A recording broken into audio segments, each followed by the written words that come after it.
जिस उम्र में कई युवा कॉलेज में पढ़ाई कर रहे होते हैं, उस उम्र में भारत के कई युवा अब करोड़पति और अरबपति बन रहे हैं। ये युवा ना सिर्फ खुद पैसा कमा रहे हैं बल्कि दूसरों को नौकरी भी दे रहे हैं। और ये कमाल हुआ है स्टार्टअप इंडस्ट्रीज से। यही वजह है कि स्टार्टअप इंडस्ट्री को बढ़ावा देने के लिए कल पीएम मोदी ने कई ऐलान किए। लेकिन आज के हमारे स्पेशल शो में हमारा फोकस सरकार की तरफ से दी गई सुविधाएं नहीं बल्कि वो युवा हैं जो आज स्टार्टअप इंडस्ट्री के सितारे बनकर उभरे हैं।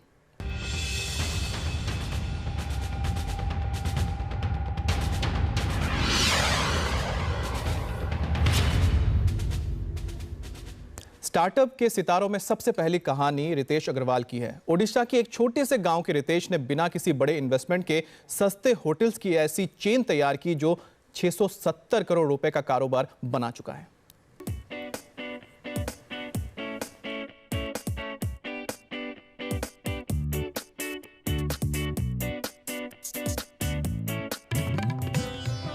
Get AC rooms with TV, free Wi-Fi and breakfast at prime locations starting at just $9.99.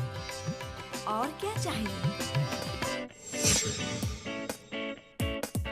I think as Apple says, designed in California and made in China, I would like to make designed in India, made for the world. इसी सोच ने 22 साल के रितेश अग्रवाल को देश में hotel bookings का सबसे बड़ा ब्रांड बना दिया।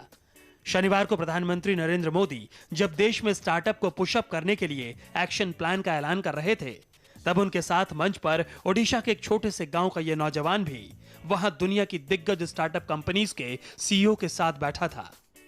13 साल की उम्र से ही रितेश अग्रवाल देश के अलग अलग शहरों में घूमते रहे। इसी दौरान कभी उन्हें सस्ते होटल मिलते तो कभी महंगे। उन्हीं दिनों रितेश को बजट होटल का आइडिया आया। सोचा कुछ ऐसा किया जाए कि हर किसी को एक जैसी कीमत पर हर शहर में होटल मिल सके। जेब में पैसे नहीं थे कि खुद के होटल का बिजनेस शुरू करते, इसलिए एक नायाब तरीका ढूंढा। दूसरे के होटल कारोबार पर अपना 670 करोड़ रुपए का कारोबार खड़ा कर दिया। पहले पार्टनरशिप में ओरवेल नाम से कंपनी शुरू की और फिर नए बदलाव कर ओयो रूम्स नाम दे दिया। I have to say this. I grew up in a very small town in the southern half of Orissa. To be able to imagine that someone from that place, without having gone to college at the age of 22, can possibly create the largest hotel brand in this country, create 40,000 plus indirect employment across hotels, was unimaginable in any other country of the world, at least for me. So thank you so much for making this happen. मई 2013 में महज एक hotel से startup शुरू करने वाले रितेश का सफर बहुत तेजी से कामयाबी की बुलंदियों को छूने लगा। रितेश ने बहुत कम वक्त में ऐसी कामयाबी हासिल की है कि खुद पीएम मोदी को भी अफसोस है कि जब वो युवा थे तो उन्हें ऐसे आइडियाज क्यों नहीं आए। एक चाय बेचने वाले ने होटल चेन का विचार क्यों नहीं किया?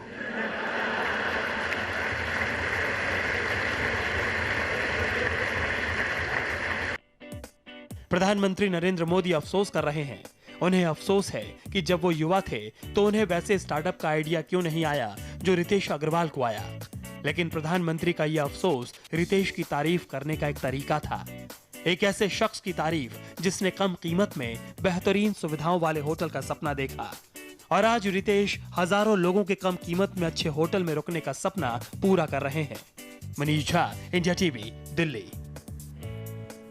भारत में स्टार्टअप बिजनेस में सिर्फ पुरुष ही नहीं, कई महिलाओं ने भी कामयाबी के झंडे गाड़े हैं। उन्हीं में से एक नाम है शुचि मुखर्जी का। शुचि मुखर्जी ने कई साल तक कैम्ब्रिज में पढ़ाई की, जो कि लंदन में है।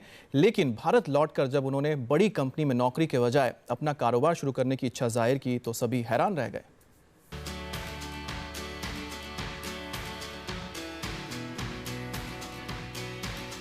कुछ लोग होते हैं जो आइडिया के साथ इन्वॉल्व हो जाते हैं और पूरा परिवार परेशान हो जाते हैं कि कुछ करता नहीं, बस इसी में लगा रहता है। पागल तो नहीं हो गया? शनिवार को विज्ञान भवन में प्रधानमंत्री नरेंद्र मोदी ने जब बयान दिया तो उन्होंने किसी के नाम का जिक्र नहीं किया बल्कि एक सच्चाई बताई थी। लेकिन उनका यह बयान लाइमरोड ऑनलाइन शॉपिंग पोर्टल की सीईओ शुचि मुखर्जी की शुरुआती कहानी से बिल्कुल मेल खाती है। I would be building a business of my own. I came from a Bengali family and you did not build businesses because it was just hard. 3 years ago, I came back to India And when I told my mother that I was going to start a business here, she said a single word in Bengali, which many of you will understand, Shorbonash. And you know why? Because for her, the reality was the reality I saw when I left India. But this is the reality. Cambridge से लौटने के बाद बेटी के startup के idea पर मां ने सर्वनाश कहा था, लेकिन आज की तस्वीर बिल्कुल जुदा है। तस्वीर एक ऐसी कामयाबी की है जिस पर ना सिर्फ सुची की मां बल्कि हर वो मां गर्व करती है जो अपने बच्चे को कामयाबी के शिखर पर देखना चाहती है। मेरी लड़की जिसके पास ना गवर्नमेंट की पहुंच, ना जान पहचान, सिर्फ अपने बलबूते पे क्या खड़ा होके कुछ बना सकती है? ये एक सवाल हर माँ बाप के मन में है, लड़की के लिए नहीं, लड़के के लिए भी। और वही माँ ने कहा। मगर आज जब 3 साल बाद लाइम रोड को भरता हुआ देखती हैं तो उनका दिल गर्व से फूल जाता है। हर स्टार्टअप की तरह शुचि ने भी दिसंबर 2012 में जब महिलाओं के लिए खास शॉपिंग पोर्टल लाइम रोड की शुरुआत की तो उन्हें काफी दिक्कतों का सामना करना पड़ा। जैसा कि उन्होंने खुद बताया कि दिक्कतों की शुरुआत उनके घर से ही हुई थी, लेकिन शुचि हार मानने वाली नहीं थी। शुरुआत के बाद शुचि ने कभी भी पीछे मुड़कर नहीं देखा। देश के टॉप 10 ई-कॉमर्स स्टार्टअप्स में शामिल स्नैपडील और उनके फाउंडर कुणाल बहल की कहानी भी कुछ वैसी ही है। एक विदेशी स्टार्टअप की कामयाबी इनकी आंखों में समा गई। फिर क्या था, कुणाल ने ठान लिया कि वो भारत में भी उसी कामयाबी को दोहरा कर दिखाएंगे।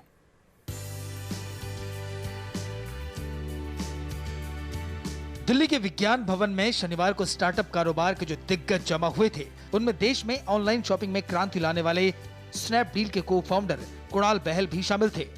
Snapdeal.com पे लॉग ऑन करो और समर इलेक्ट्रॉनिक सेल में पूरे महीने पैसे बचाओ। Snapdeal.com, बचाते रहो। IIT दिल्ली के छात्र रहे कुणाल बहल ने 5 साल पहले अपने दोस्त रोहित बंसल के साथ एक सपना देखा और देखते ही देखते वो सपना आज $1.4 बिलियन का हो चुका है। इनके ऑनलाइन वेबसाइट पर आपको हर वो चीज मिल जाएगी जिसकी जरूरत आपको रोजमर्रा की जिंदगी में होती है। पैसे बचाने के लिए हम क्या क्या नहीं करते, इससे better log on to Snapdeal.com। इन तरह के जो इवेंट होते हैं और जो इनिशिएटिव होते हैं, इनसे सबसे बड़ा ये फ़ायदा होता है कि इनकरेजमेंट मिलती है एंटरप्रेन्योर्स को। एंटरप्रेन्योरशिप एक हॉबी नहीं है, एंटरप्रेन्योरशिप एक बहुत बड़ा पैशन होता है। कुणाल ने अपना सफर रोहित बंसल के साथ 2010 में मनी सेवर नाम से डिस्काउंट कूपन बेचकर शुरू किया था। कारोबार अच्छा चल रहा था, लेकिन कुणाल के सपने इससे बड़े थे। उसी दौरान उनकी नजर अलीबाबा ऑनलाइन शॉपिंग वेबसाइट पर गई। ये भी कुछ वैसा ही करना चाहते थे।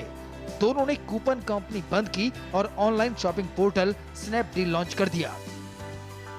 2011 में स्नैपडील ई-कॉमर्स कंपनी बनी। तब ये कंपनी सिर्फ डेली बेस पर डील करती थी, लेकिन फिर वेबसाइट ने प्रोडक्ट रिटेलिंग का काम शुरू किया। यहीं से कंपनी ने तेजी से कामयाबी की सीढ़ियां चढ़नी शुरू की। आज स्नैपडील फ्लिपकार्ट के बाद देश की दूसरी सबसे बड़ी ऑनलाइन शॉपिंग वेबसाइट है। इसका सालाना टर्नओवर $1.4 बिलियन है। और तो और अब कंपनी के पास विदेशी इन्वेस्टर के अलावा रतन टाटा जैसे ग्रुप ने भी इन्वेस्ट किया है। कुणाल मानते हैं कि जब उन्होंने अपना स्टार्टअप शुरू किया था तब कई तरह की दुश्वारियां थी, बंदिशें थी, लेकिन आज प्रधानमंत्री मोदी ने जिस तरह से स्टार्टअप को बढ़ावा देने के लिए पॉलिसी का ऐलान किया है, इससे इस फील्ड को काफी बूस्ट मिलेगा।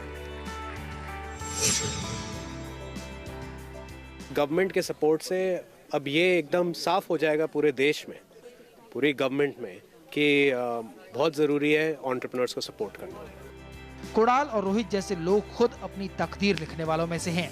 ये नौकरी मांगने के बजाय नौकरी देने में विश्वास रखते हैं। तभी तो मोदी ने भी कहा कि हमें जॉब सीकर की जगह जॉब क्रिएटर बनना होगा। Manish Jha, India TV, Delhi. भारत में कामयाब स्टार्टअप्स में से एक है ओला कैब। $1.2 बिलियन के टर्नओवर के साथ ओला कैब देश की तीसरी सबसे बड़ी स्टार्टअप कंपनी है। इसे शुरू किया था भावेश अग्रवाल ने। एक सफर के दौरान हुई परेशानी ने भावेश को ऐसा आइडिया दे दिया जिसने देश में ट्रांसपोर्ट सेक्टर में क्रांति ला दी। आप घर पर आराम से बैठे हो और टैक्सी या ऑटो वाला आपके घर पहुंच जाता है। ये संभव हुआ है ओला कैब जैसे मोबाइल ऐप से बुक होने वाली कैब सर्विस की वजह से। देश में ऑनलाइन कैब बुकिंग सर्विस का क्रेडिट जाता है भावेश अग्रवाल को। IIT बॉम्बे के पास आउट 29 साल के भावेश ने अपने दोस्त अंकित भाटी के साथ ओला कैब की शुरुआत की। भावेश का कहना है कि लोगों को रोटी, कपड़ा और मकान के बाद अब ट्रांसपोर्ट को चौथी जरूरत के तौर पर शामिल करना चाहिए। IIT बॉम्बे से पास करने के बाद भावेश ने माइक्रोसॉफ्ट में नौकरी की। उसे छोड़कर एक ऑनलाइन कंपनी शुरू की जो टूर और हॉलिडे पैकेज बेचने लगी। इसी कारोबार के दौरान एक बार उन्हें बेंगलोर से बांदीपुर के लिए टैक्सी लेनी पड़ी। ये अनुभव बेहद बेकार रहा। टैक्सी ड्राइवर ने बीच रास्ते में रोककर उनसे और पैसे मांगने शुरू किए। नहीं दिया तो रास्ते में ही उतार दिया। तब भावेश ने सोचा कि ऐसा ही रोज न जाने कितने ही लोगों के साथ होता होगा। भावेश ने तभी सोच लिया था कि वो कुछ ऐसा शुरू करेंगे जिससे लोगों को इस तरह की परेशानी का सामना नहीं करना पड़ेगा।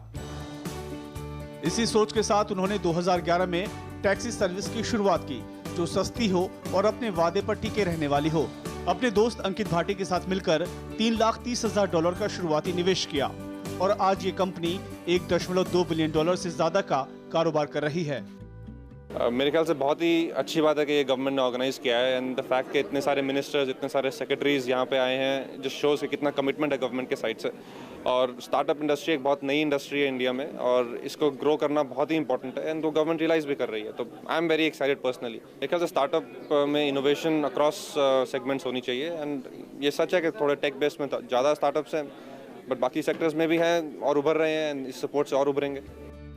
सरकार की कोशिशों से काफी उत्साहित हैं। भावेश और अंकित ने जो काम भारत में किया वही काम पूरी दुनिया में फैलाने का क्रेडिट उबर कैब्स के मालिक ट्रेविस क्लानिक को जाता है।